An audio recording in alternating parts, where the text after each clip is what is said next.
चलिए तो आज मैं कुछ अलग हट के बातें करूंगी चालू के बारे में, क्योंकि मेरे को ना थॉट आ रहे थे। तो कुछ थॉट आ रहे थे, कुछ मेरी बात हुई, किसी से कुछ शेयर किया, तो मैं ये सोच रही थी ये जो इतनी मुसीबत उठाकर आई है, इससे पहले भी आपने बहुत बार सुना होगा कि जब चालू अप्पी कहीं पर भी किसी भी ओपनिंग में जाती है या फिर किसी की रील स्टोरी वो लगाती है तो इसका एक अलग चार्ज है।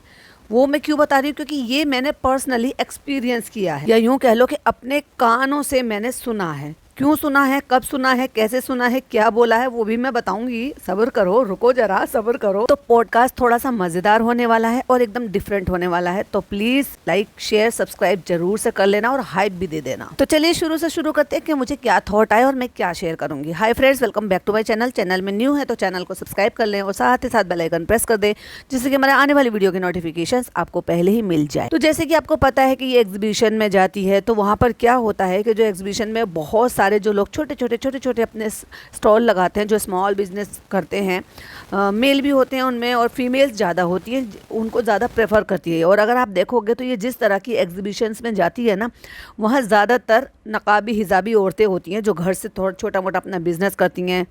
कुछ मेहंदी आर्टिस्ट होती हैं, कुछ छोटे मोटे सामान ये सब होती हैं, सूट वगैरह हो गए, या आपका जो है ना हेयर एक्सेसरीज हो गए, नेल्स आर्ट, ये मतलब ये हर तरह का सामान, या कसीदाकारी कुछ ऐसा हो गया, कोई भी चीज़ ऐसी हो गई, या फिर फूड आइटम हो गए, बेकरी आइटम हो गए।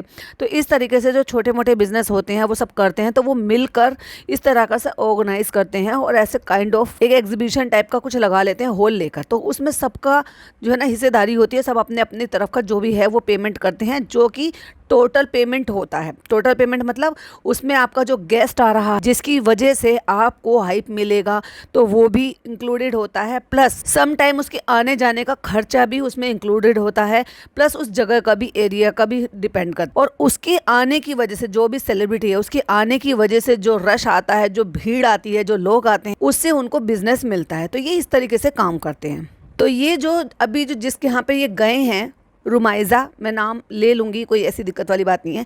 इससे पहले भी इन्होंने इनके यहाँ के कपड़े पहने हैं। अगर आपको याद हो तो एक ड्रेस थी, मतलब ईद पे, शायद इसकी सेकंड ईद थी, जो इसने अपने ससुराल में मनाई थी, और उसमें उसने एक ऑरेंज कलर का बड़ा हैवी सा ड्रेस लिया था। जो हैवी सा ड्रेस इसने लिया था उसको पहना और उसकी बाजू को इसने फाड़ दिया। भाई साहब बॉडी बिल्डर बन रही है और इतने डोले शोले बनाएगी, और अगर वो शिफॉन का कपड़ा होता है और उस पर हैवी वर्क होता है तो वो खिंच जाता है। कुछ इसको तमीज भी नहीं है भाई साहब कपड़ों को पहनने की और उनको ढंग से तरीके से रखने की, तो वो खिंच गया। और वो अच्छी खासी ड्रेस थी, क्योंकि मैंने वो देखा था, उसने उसमें अपने पेज पर वो डाली हुई थी। उसी टाइम की बात है जब ये शुरू में इन्होंने कई दफ़ा ये इसको कपड़े भेजते थे और ये पहनती थी और ये स्टोरी लगाती थी। तो ये क्या करते हैं, ये आईडी मेंशन करते थे। तो मैंने बहुत बार ऐसे अकाउंट्स देखे हैं। अब क्योंकि ये तो दिल्ली की है तो इसलिए मैंने और भी ज़्यादा देखा। तो मैंने देखा था उन्होंने उसको भी वहाँ पर डाला हुआ था, और चालू ने जो स्टोरी डाली थी उसमें वो दिखाई भी गई थी ड्रेस, और बाद में इसको ईद के लिए वो भेज दी गई थी। वो इसने एक बार पहनी और ख़राब कर दी, महंगी ड्रेस थी। उसके बाद फिर जब ये अपने घर गई थी तो वहाँ से वो जो एक लड़की है परवीन, उसको इसने वो ड्रेस दे दी, क्योंकि वो इससे कम है, तो अगर वो बाजू में थोड़ी सी लगा लेगी, ठीक कर लेगी, तो मे भी शायद ठीक हो जाएगा। पर ड्रेस अच्छी थी, हैवी थी, लेकिन इसने ही बुराई कर दी उस कपड़े की पहनने के बाद, और ये कहा कि ये अच्छा नहीं है, खराब हो गया। कितना अच्छा था अम्मी, है कितना महंगा लिया था, हम लिया विया कुछ नहीं था, वो भी प्रमोशन में ही इसको आया हुआ था, क्योंकि इसने दिखाया था और इसने आईडी भी मेंशन करी थी। बहुत ही एहसान फरामोश और बहुत ही नालायक औरत है। खैर, तो मैं तब से इस पेज को फॉलो कर रही थी। ये जो जिनके यहाँ पे ये ओपनिंग गई है, उन्होंने अपना एक और स्टोर खोला है। पहले उनका छोटा था, अब उन्होंने और बड़ा कर लिया है उसको। इससे पहले भी आपने देखा होगा जब ये दिल्ली आती है तब ये वहाँ पर जाती है। वहाँ पे एक्चुअली इसकी 2 दुकानें हैं, एक ये है, एक और है। तो ये वहाँ अक्सर ये वहाँ पे विजिट करती है जब वो बुलाते हैं। अब आप सोच रहे होंगे कि क्या वो इतना बड़ा इवेंट कर रही थी कि जिसके लिए ये यहाँ से बिना टिकट के और सो कोल्ड कमिटमेंट बोलकर यहाँ से भागी थी। भाई एक नंबर की झूठी औरत है, क्योंकि इस तरह की जो ओपनिंग होती है, या जो भी जिस तरह के आप अपनी शॉप के लिए, मतलब छोटे से शॉप दुकान के लिए अगर आप बुला रहे हो, ओपनिंग के लिए बुला रहे हो, तो उसमें बहुत बड़ा अमाउंट नहीं होता है। बट येस, उसमें ऐसा रहता है कि आपका बार्टर कॉल आपका या इस तरह का रहता है कि आप उसमें सामान वगैरह कुछ ऐसा लेते हो, तो आपको लगता है कि 1 या 2 सूट से ये पीछे हटने वाली। अगर उसमें ये रहता है कि भाई सूट अच्छे हैं, महंगे हैं, कॉस्टली है, तो ये हो सकता है घर में जितने भी लेडीज है ना, सबके लिए यहाँ से सूट लेकर जाए, क्योंकि कम में तो इसका गुजारा होगा नहीं। दूसरी बात मैंने बताया था पहले भी कि सूट जो होते हैं वो अच्छे होते हैं इनके यहाँ के, और अच्छे कॉस्टली भी, कुछ कुछ बहुत कॉस्टली भी होते हैं। जैसे कलेक्शन के बेस पर डिपेंड करता है कि आपको वहाँ पे डेली वेयर के भी मिलेंगे, आपको जो है थोड़े और ऊपर जैसे उसमें हल्के फुल्के फंक्शन में पहनने को भी मिलेंगे, और आपको शादी हैवी एम्ब्रॉयडरी वाले भी मिलेंगे। तो उसी हिसाब से उनकी कॉस्ट भी होती है। अब इसकी तो ईद की सेकंड ईद थी और इसको तो बड़ी चुल मचती थी शुरू शुरू में, तो भाई दुल्हन बनने की, नई नई शादी होने की। अब भाई उम्र खींच के शादी हो जाती है तो तुम्हारा निब्बीगिरी जो है ना वो जचती नहीं है। हाँ, एक एज होती है कि भाई जो जस्ट बच्चों ने अभी पढ़ाई खत्म की है, फिर उनकी टाइम से शादी हो गई है, तो चलो एक बार को फिर भी जचता है कि चलो ठीक है। हालांकि आजकल तो जो बच्चे 12-13 साल की टीनेज बच्चे होते हैं ना, वो भी निब्बीगिरी नहीं करते, क्योंकि वो भी एक मैच्योर्ड बिहेव रखते हैं। ठीक है, तो इसकी जो ये कलेक्शन है जहाँ पर ये रिबन कट करने के लिए गई है, फर्स्ट ऑफ ऑल तो वहाँ पे जितनी भीड़ है ना वो सारी की सारी फेक है। क्योंकि अगर आप देखोगे उनकी उस रील पर, तो वहाँ तो लोग उनको ये भी, वहाँ मतलब वो उसको फैशन को जो भी वो मतलब शॉप है उसको तो वो जानते हैं, लेकिन वो ये नहीं जानते कि भाई ये चालू कौन है। कमेंट में लिख रखा है कौन है ये चालू इब्राहिम। भाई साहब मुझे कितनी ज्यादा हंसी आई वो देख। भाई तुम जिसके लिए इकट्ठा हुए हो तुम्हें पता भी नहीं है, पेड हो गया 20-20, 30-30 रुपए दे देकर आए हैं, या फिर तुम दुकान वाले के लिए आए हो और तुम्हें यही नहीं पता है कि वहाँ जब चीफ गेस्ट आ रहा है वो एक्चुअली है कौन। और मुझे सबसे ज्यादा तो इसलिए हंसी आई कि वो चालू इब्राहिम को नहीं जानती, द ग्रेट चालू इब्राहिम को, द ग्रेट दीपिका कक्कड़ की ननद को, द ग्रेट जनाब इब्राहिम के बहन को नहीं जानते। कौन है वो जो चालू इब्राहिम को नहीं जानता हूँ। खैर मुझे बहुत हंसी आई। तो चलो अब बात करते हैं इसका कि ये जो इतनी सिचुएशन ऐसी हुई है, तो क्या आपको लगता है कि उसको बेचारी को कोई भी एम्बेरेसिंग नहीं हो रही होगी जितना इसका छिछा लेदर हुआ है। पर क्या करे, लोगों को देखो अपना अपना थोड़ा सा काम निकालना होता है, और कई बार ऐसा होता है कि भाई आप नहीं भी, आप किसी को बहुत ज़्यादा पसंद करते हो, लेकिन अपने बिजनेस के लिए आपको उससे मिलना भी होता है, बुलाना भी होता है, भले ही वो कितना ही बदनाम क्यों ना हो। क्योंकि मैं इस बात को क्यों कह रही हूँ, इतनी ट्रोलिंग हो रही है और फिर भी कोई किसी को बुला रहा है अपनी स्टार्ट करने के लिए, अपनी कोई जर्नी स्टार्ट कर रहे हो, अपना काम स्टार्ट कर रहे हो, अपना बिजनेस स्टार्ट कर रहे हो, तो क्या इतनी ट्रोलिंग का किसी पर असर नहीं होता होगा। लाइक जॉन बनेगा डॉन। अब वो पार्टनर नहीं है, वो मतलब एक्चुअली क्या है कि उसने तो पैसा लगाया है और इन्होंने सिर्फ नाम दिया है। ये बात प्रूफ हो चुकी है पिछले 1 साल में, क्योंकि 1 साल पहले लगभग इनकी ओपनिंग हुई होगी। मुझे नहीं पता पहली एनिवर्सरी आ गई है कि नहीं आ गई है, लेकिन कभी आपने देखा है उस वाले रेस्टोरेंट को इतनी शिद्दत के साथ प्रमोट करते हुए जितनी शिद्दत से ये वाला करती है। तो इसका सिर्फ नाम है, और जो थीम है वो थीम है। आप तो अपने यहाँ की तो पूरी थीम ही चेंज कर दी, तो वो तो थीम भी अलग हो गई। खैर, लेकिन वही वाली बात है कि अब इनमें बीच में कुछ गड़बड़ भी हुई थी, तो इनके आने जाने और ये बातों पे भी कुछ कुछ बातें उठी थी कि शायद इनकी कुछ बातें सेट नहीं हो पा रही है। होता भी है भाई, तो उनको नहीं ये फील होती होगी, भाई एम्बेरेसिंग नहीं लगती होगी कि भाई ये कैसे करते हैं, इतना ट्रोलिंग इनको मिलती है, ये ऐसे लोग हैं, गंदे लोग हैं, लीचड़ लोग हैं कि ट्रेन में लोगों का जीना हराम करा, ये डायपर फेंकते हैं और एक छोटी सी बात का इतना बड़ा इशू बना दिया। ये इनको कितनी ट्रोलिंग मिल रही है और कितनी बदनामी मिल रही है। भाई बदनाम लोगों के साथ कौन रहना चाहेगा। तो ऐसे ही मैं ये सोची थी कि जो भी कोई बिजनेस प्रमोट कराते हैं इनसे, क्या वो ये नहीं देखते हैं कि ये इनको कितनी बदनामी मिलती है, तो क्या उन पर कोई असर नहीं होता होगा। होता होगा, लेकिन वो बेचारे क्या है, मरता क्या ना करता, उनके पास ऑप्शन नहीं होते ना अपने काम निकालने के लिए। तो मुझे ऐसा फील हो रहा है, क्योंकि वो जो लोग हैं ना वो थोड़े से लगते हैं कि भाई इज्जतदार है, खानदानी लोग हैं, क्योंकि जिस तरीके से वो फैमिली से मिलते हैं, और खानदानी लोगों को ना अपनी इज्जत बड़ी प्यारी होती है। लेकिन वही वाली बात है कि भाई मजबूरी वाली बात है कि अब हमारे पास कोई और ऑप्शन है ही नहीं, तो चलो भैया इसी से ही करा लेते हैं। तो अब मैं बताती हूँ कि जो मैंने कहा ना, मैंने पर्सनल एक्सपीरियंस किया है। मेरे एक नॉन पर्सन है, उन्होंने बिजनेस स्टार्ट किया था, क्या मतलब है भी उनका काम है। तो उन्होंने कहा कि भाई ऐसे इस तरह से कैसे हम मतलब प्रमोट ये सब कुछ करा सकते हैं, तो मुझे ऐसे ऐसे मतलब ये बात करनी है। हुआ ये था कि 1 से 1.5 साल पहले, अगर आपको याद होगा, तो चालू ने ही नंबर शेयर कर दिया था। अब इनको इंस्टाग्राम वगैरह पे कांटेक्ट करो तो ये इतनी जल्दी आसानी से देखते नहीं हैं, मतलब चालू पिया फनी जो भी थे वो नहीं देख रहे थे। उन्होंने कांटेक्ट करने की कोशिश की, तो मैंने उनको कहा कि भाई ऐसे ऐसे उनका नंबर है, और वो उस तरीके से लीक हो गया था। मैंने भी वो नंबर देखा था, और कोई रेडिट का पर्सन है उसके साथ भी मैंने वो शेयर किया था। आपको पता है मैं तो देख लेती हूँ चीजें। तो वो जो रेडिट के पर्सन है ना, उन्होंने भी कॉल की थी और हमारी इसके रिगार्डिंग बात भी हुई थी। खैर, तो हुआ ये था कि उन्होंने कॉल किया, और उन्होंने कॉल करके पता किया था कि भाई मुझे इस तरह से कराना है। तो अब उनको काम कराना, तो उन्होंने इनसे पता करा।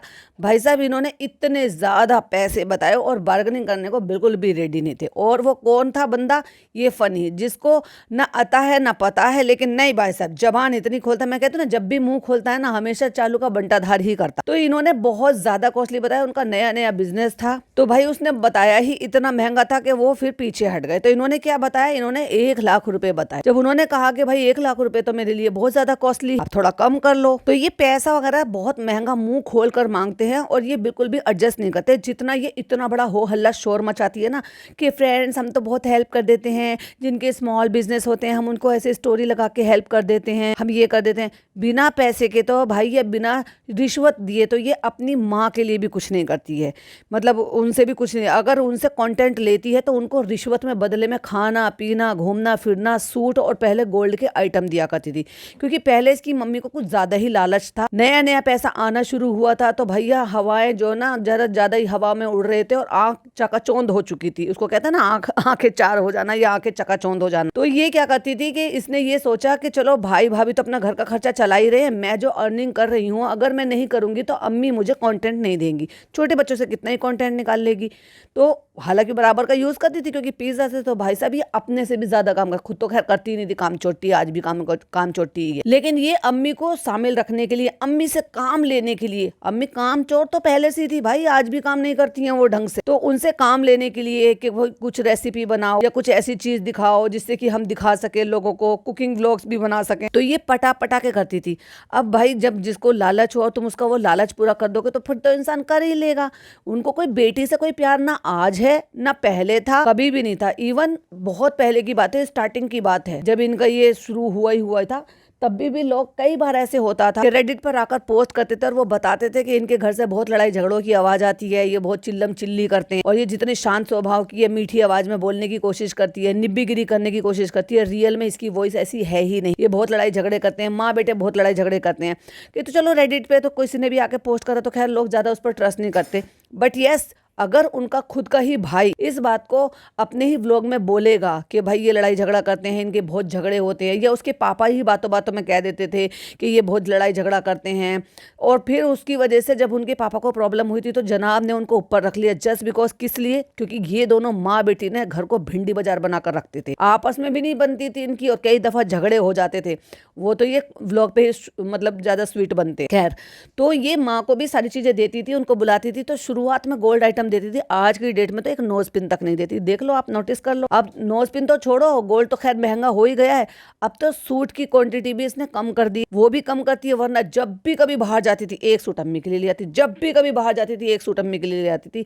ये अब से 2 साल पहले की बात है, यानी कि शादी के 1 साल तक भी इसने सूटों की तो भरमार रखाई रखी थी, क्योंकि अम्मी को चाहिए सूट, अम्मी सिर्फ सूट से खुश होती हैं, सूट से खुश होती है, बाहर से खाने से खुश होती है। इसने फनी के बातों में आकर जो ऐसी रोकथाम लगाम लगाए रखी है, और दूसरी बात इसकी प्रेगनेंसी हुई और इसने क्या करा, खाला को और पिज्जा को परमानेंट अपने पास रख लिया और परमानेंट अपना कंटेंट बना लिया। अब जब इसे परमानेंट अपना कंटेंट मिल गया है और रेसिपी बनाने के लिए भी खाला मिल गई है और खाला को परमानेंट अपने पास ही रख लिया, अब तो मुदाहा भी नहीं जाने देती है, तो इस अम्मी की नीड थोड़ी कम हो गई है। देख लो, गौर फरमाओ, जो टाइमलाइन है ना, जो टाइमलाइन से मैं बता रही हूँ उस टाइमलाइन से जाकर देखो। अब जब अम्मी का कंटेंट ही कम कर दिया, हाँ लेकिन अम्मी का सलाम कराने के लिए तो चाहिए ही चाहिए, तो वो थोड़ा बहुत ये कर देती है, इसीलिए अम्मी भी इससे थोड़ा सा कम हो गई हैं, प्लस इधर भाई की भी नजर थोड़ी सी टाइट हो गई है अम्मी को लेके। ये अभी रिसेंट की बात है, बट जो इसकी शादी से पहले का जो कंटेंट था, अगर आप देखोगे, जहां भी जाती थी गोल्ड आइटम ले आती थी, जहां भी जाती थी गोल्ड आइटम ले आती थी, और अम्मी बड़ी खुश कि सुनारे की दुकान से लाई हो, ये लाई हो, कभी उसको चेन पेंडेंट ले आई, तो कभी नाक के जो है 2-3 फूल, जब भी लेती थी तो नाक के 2-3 फूल लिया करती थी। अब ऐसा हुआ कि भाई साहब सोने के दाम इतने और चालू की नियत नीची, मतलब सोने के दाम ऊंचे और चालू की नियत नीची। अब तो सूट भी नहीं लेकर आती, जब से इसने खाला को और पिज्जा को ऊपर रखा है, तो अब अम्मी का वो कंटेंट भी थोड़ा कम हो गया है, तो काहे की जरूरत है भाई साहब, ना उन्हें बुलाने की जरूरत है, और वो कभी कभी तो अपना ब्लैकमेल, इमोशनली ब्लैकमेल करके वो कर ही देती है। और ऐसी बात भी नहीं है कि उसको बिल्कुल भी मोहब्बत नहीं अपनी बेटी से है, लेकिन है लालच के, सब रिश्ते इनके यहाँ पे लालच के ही हैं। देख लो, जिसका जिससे रिश्ता है ना वो सब लालच पे टिका हुआ है। फिर ऐसा वक्त आया कि जब ये प्रेग्नेंट थी ना, तो ये बड़े बड़े कपड़े अपने पहना करती थी, तो वो सूट हमें अम्मी पहनती हुई नजर आई। क्या कभी आपने देखा है कि इसकी अम्मी को पुराने सूट, और हम सब पॉडकास्टर्स इस बात को बोलते थे जब इनकी स्टार्टिंग में बैशिंग शुरू हुई चालू की शादी के तुरंत बाद से, तो लोग इस बात को बोलते थे कि भाई इन लोगों में तो बिल्कुल भी इस चीज़ की है ही नहीं, कि जैसे एक मुसलमान होते हैं ना, इस्लाम में ये बताया गया है कि हर चीज़ का हिसाब लेगा खुदा, हर चीज़ का, जो भी चीज़ आप दुनिया में जो भी नेमत उसने दी हैं, खाना पीना रहना सहना कपड़ा, हर चीज़ का, तो अननेसेसरली खर्चे नहीं करने चाहिए, क्योंकि हर चीज़ का हिसाब हो। और इन्होंने तो हिसाब बेहिसाब कर रखा था, मतलब हर तीसरे चौथे महीने में इनके यहाँ से जंबो भर भर के कपड़े निकलते थे, और हम सब टोकते थे उस चीज़ के लिए। एक बार एक सूट पहन लेते थे, रिपीट नहीं करते थे, बाद बाद में रिपीट करने तो शुरू हुए ही हुए, बल्कि इसके पुराने कपड़े इसकी अम्मी पहनती हुई नजर आती हैं। पिछली बार जब इसकी अम्मी यहाँ पे दिल्ली आई थी, तो आपको याद होगा एक रेड कलर का सूट था जिसमें वाइट कलर का फ्लावर था, वो चालू का सूट था, जो अम्मी को हमें बहुत बार पहनते हुए हमने नजर आए।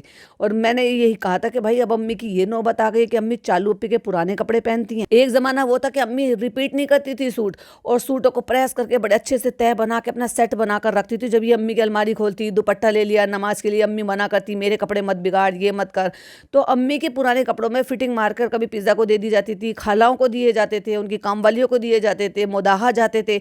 और आज फिर टाइम ऐसा पलटा कि चालू के पुराने कपड़े इनकी अम्मी पहनने लगी। तो चालू ने बहुत ही कटौती करी, क्योंकि वो अपना content time to time shift करती रहती है, और जिससे कंटेंट निकाल रही है उनसे ही लालच रखो।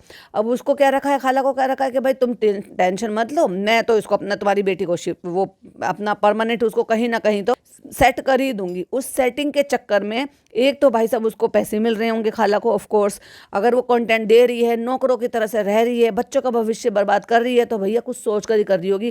क्योंकि आज की डेट में सब रोटी ही खाते हैं और दिमाग सब इस्तेमाल रखते हैं। हम कहते हैं ना बेवकूफ़ औरत है, नहीं बेवकूफ़ औरत नहीं है, बहुत कुछ सोच समझ कर बैठी हुई है।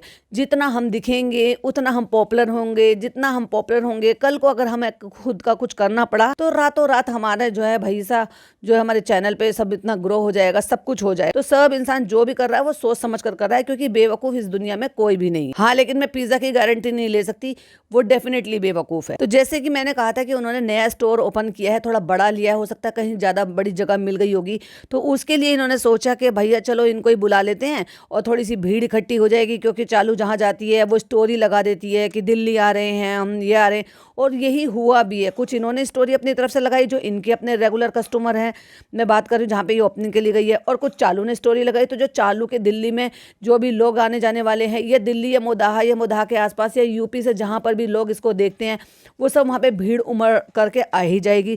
तो उससे भाई साहब जिसका बिजनेस है उसको भी थोड़ा सा फायदा हो जाएगा। पर मुझे लगता नहीं है कि वहाँ पे इतना पैसे का या बहुत सब कुछ चीज़ों का लेन देन होगा, क्योंकि अगर आपको याद होगा तो जब चालू अपी जाती, जैसे कि मैंने आपको पैसे की स्टोरी बताई है कि भाई ये ज़्यादा पैसे लेती है, हैदराबाद गई थी एग्जीबिशन में, या फिर वो जो आदिवासी तेल वाले थे उन्होंने तो सभी को टिकट ही बांटे, अच्छा खासा पैसा भी दिया है। वहाँ पे ये सारे खानदान को लेकर चली गई थी, तो उनका पैसे भी मिले थे और वहाँ पे फ्लाइट की टिकट भी मिली थी। वापसी में नहीं मिली थी तो वापसी में अपना ट्रेन में करके आ गई है। तो पहले मुझे लग रहा था, मैंने कहा शायद इन्होंने ही वो कराए होंगे, और मुझे अभी भी ऐसा ही लग रहा है कि उन्होंने शायद 2 टिकट इनके लिए करा दिए होंगे, और ये होगा कि भाई चलो ठीक है आप कपड़े वगैरह ले लो, क्योंकि मुझे नहीं लगता कि वो कपड़े भी देंगी और वो भी देंगी, क्योंकि ये ओपनिंग की बात होती है। इसमें ये हुआ कि छोटा मोटा कम ही लेना देना होता है, बहुत ज़्यादा पैसा नहीं होता है। एग्जीबिशन में ज़्यादा पैसे का वो रहता है, क्योंकि वहाँ पे चीफ गेस्ट बनकर जा रहे हो और यहाँ पे तुम रिबन कट करने के लिए जा रहे हो। और ये फनी क्या कह रहा था, कमिटमेंट है हमारा, हमें ये, अरे कोई कमिटमेंट नहीं है। कमिटमेंट के लिए तुम अपने छोटे से बच्चे को, बीमार बच्चे को, परेशान बच्चे को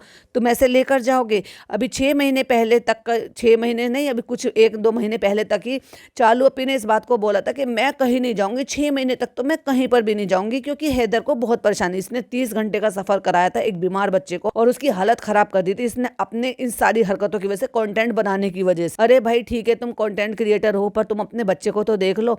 अभी बच्चे को तुम्हारी ज्यादा जरूरत है, उसको आराम की, इन सब चीजों की जरूरत है। जब वो थोड़ा संभल जाएगा, थोड़ा बड़ा हो जाएगा, तुम्हारे बिना भी वो रुक पाए और तुम्हें अपने कमिटमेंट पूरे करने तभी कर लेना। कोई यहाँ पे यारी दोस्ती का कोई कमिटमेंट नहीं था, सब पैसे का ही चक्कर था, सामान का ही चक्कर था और एहसान जताने का चक्कर था।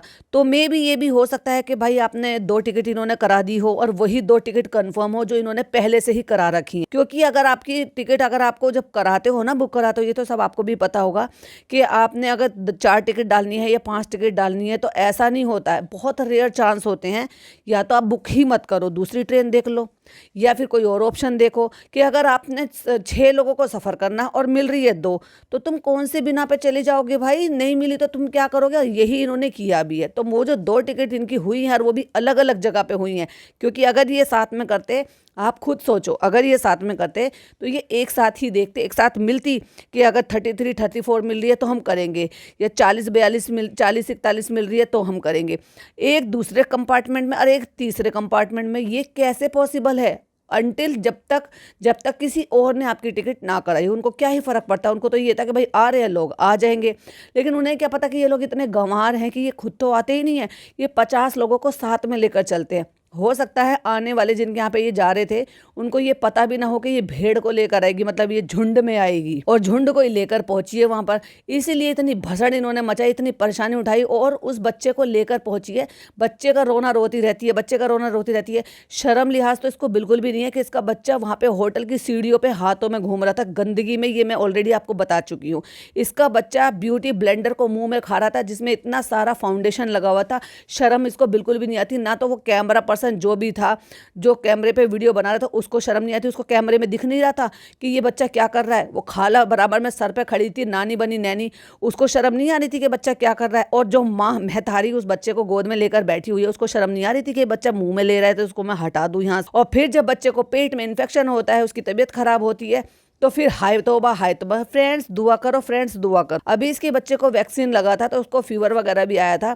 ये कैसा कमिटमेंट है इसका भैया, जो अपने बच्चे की हेल्थ के बारे में भी नहीं सोचती है ये। तो मुझे तो भाई 99% बिल्कुल ये इस बात का पहले से ही लग रहा था कि ये जिनके यहाँ पे गई है, ये पहले से तय होगा कि ठीक है अब हमारी दुकान से आप जो भी आपको अच्छे लगते हैं वो आप 2 4 6 सूट वो ले लेना, क्योंकि बहुत बड़े अमाउंट वाला इसका मैटर नहीं है और इसको कंटेंट भी बनाना था। इसीलिए इसने सोचा कि चलो कुछ तो वहाँ से अपना जो हो जाएगा जुगाड़ हो जाएगा।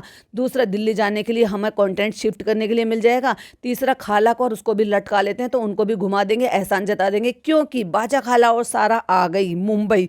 ये मेरी एक सब्सक्राइबर ने मुझे कमेंट लिखा तो मुझे बड़ा पसंद आया। ये अक्सर लिखती है बाजा खाला और सारा आ गए मुंबई, तो ऐसे ना लिख के उन्होंने ये लिख दिया बाजा खाला और सारा हमारे साथ जा रही है दिल्ली। तो मुंबई की जगह इस बार दिल्ली आ गई कि चलो उनको घुमाएंगे फिराएंगे, कंटेंट थोड़ा सा शिफ्ट होगा, थोड़ा चेंज होगा, तो हो सकता है हमारे व्यूज थोड़े और ज्यादा आए। तो भाई हींग लगे न फिट करी और रंग चोखा करने की कोशिश की चालू अपनी। लेकिन इतनी बैशिंग भाई साहब, इसको नहीं पता था कि मुझे ऐसे लोग भी टकरा जाएंगे जो सच को सच और गलत को गलत कहना जानते हैं। प्लस तुम्हारी तरह से कोई लल्लो चप्पो में नहीं है कि भाई तुम इन्फ्लुएंसर हो तो तुम्हारे लिए हर बात उनके लिए राजी करना जरूरी है। हाँ, लेकिन मैं ये भी कहूंगी कि जिन्होंने इनको बुलाया है ना, वो मैंने अक्सर उनको हिजाब वगैरह में ही देखा है, मतलब प्रॉपर ड्रेसिंग करते हैं, कपड़ों का इनका सबका अच्छा काम भी है। तो भैया इसको इस गंदी सी बेकार सी इन्फ्लुएंसर जो भीड़ लेकर चलती है, ऐसी इन्फ्लुएंसर को बुलाने की बजाय कोई अपनी जैसी कोई हिजाबी, अच्छी, सोफिस्टिकेटेड, पढ़ी लिखी और अच्छी रेपुटेटेड वाली किसी हस्ती को बुला लेते तो ज़्यादा बेहतर रहता। हो सकता है उनके पास कोई ऑप्शन ही ना हो इसके अलावा, क्योंकि भाई साहब ये तो ठाली पड़ी रहती है, चलो मुंह उठाओ इधर चलो, चलो मुंह उठाओ उधर चलो। और हाँ, इस बहाने से कम सास ससुर को भगाने का मौका मिल जाएगा कि हमें वहाँ जाना है, ना चाहते हुए वो यहाँ पे रुक नहीं सकते थे तो उनको तो भागना ही पड़ता। अम्मा हमें जाना है वहाँ पे, हम एक ओपनिंग में जा रहे हैं, ये काम है चालू का, तो हमें दिल्ली जाना पड़ेगा। तो भाई एक बात बताओ, अगर बेटा बहू ये कहेंगे कि तेरे घर को तुम्हें हम यहाँ पे छोड़ के हम 2 दिन के लिए मुंबई जा रहे हैं और खाला ये सब हमारे साथ जाएंगी क्योंकि हैदर की वजह से